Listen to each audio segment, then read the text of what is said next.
matatag na imperyo ng Babylonia ay nagwakas. Nang mamatay si Haring Nebuchadnezzar, at mula doon, isang bagong imperyo ang lumitaw, ang Imperyong Persiano. At nagkaroon sila ng bagong hari. Me, King Darius. At sinabihan niya si Daniel, napakalaking tulong mo sa akin. Gusto kong ipagkatiwala sa iyo ang pangangalaga ng buong imperyo.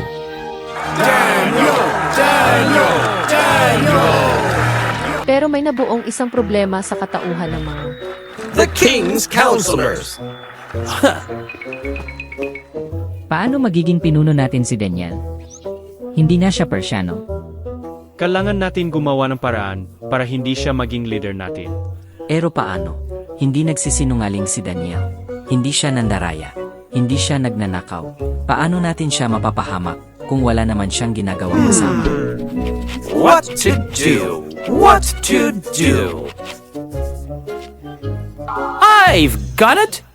Si Daniel ay isang matapat na Israelita at siya ay palagiang nananalangin sa Diyos ng Israel araw-araw.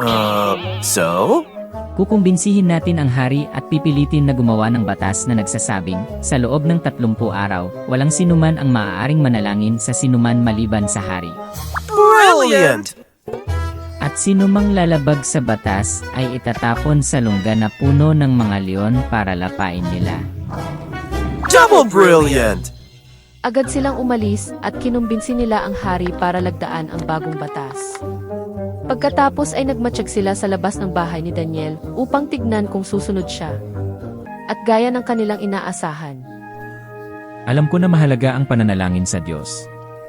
Ako ay nananampalataya na kaya akong iligtas ng Diyos na aking pinaglilingkuran.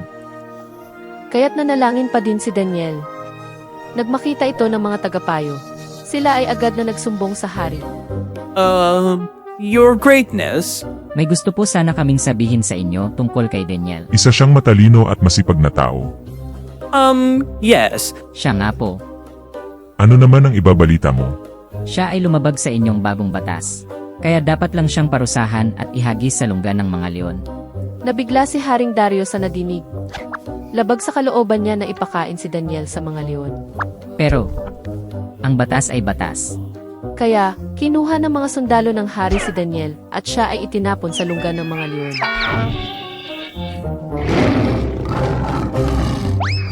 Naway iligtas ka ng Diyos na matapat mong pinaglilingkuran.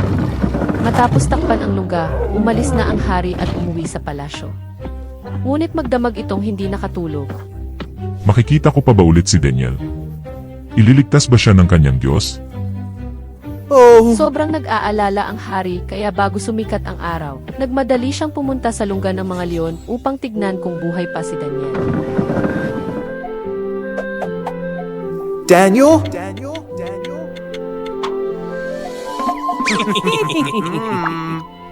Daniel? Buhay ka pa ba?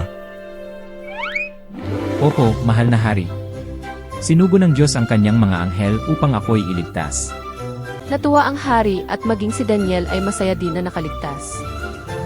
Subalit ang mga tagapayo ng hari, hindi sila masaya sa nangyari.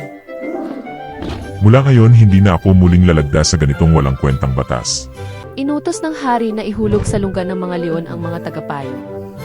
Si Daniel ay nagpatuloy sa kanyang debosyon na manalangin araw-araw. Tunay na ang Diyos ay mas malaki kaysa leon.